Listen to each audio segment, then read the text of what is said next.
Carrot halwa preparation. కావలసిన పదార్థాలు: 1 cup carrot తురుము, అరకప్పు పంచదార, ముప్పావు కప్పు పాలు, 2 లేదా 3 యాలకులు, కొన్ని డ్రై ఫ్రూట్స్, బాదం, జీడిపప్పు, కిస్మిస్, 2 టేబుల్ స్పూన్ల నెయ్యి.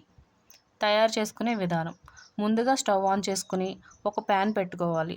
అందులో 2 టేబుల్ స్పూన్ల నెయ్యి వేసి కాగించుకోవాలి. కాగిన నెయ్యిలో డ్రై ఫ్రూట్స్ వేయించుకుని పక్కకు తీసుకోవాలి. తర్వాత అదే నెయ్యిలో 1 కప్ క్యారెట్ తురుము వేసుకొని బాగా మగ్గించుకోవాలి. క్యారెట్ బాగా మగ్గిన తర్వాత కొన్ని పాలు పోసుకుంటూ తిప్పుకోవాలి. పాలు దగ్గరగా అయిన తర్వాత కొంచెంగా పంచదార వేసుకొని కలుపుతూ ఉంటే ప్యాన్ నుండి హల్వా సపరేట్ అవుతుంది. అదే సమయంలో మనం వేయించి పక్కన పెట్టుకున్న డ్రై ఫ్రూట్స్ యాడ్ చేసుకోవాలి. Tasty and healthy carrot halwa ready.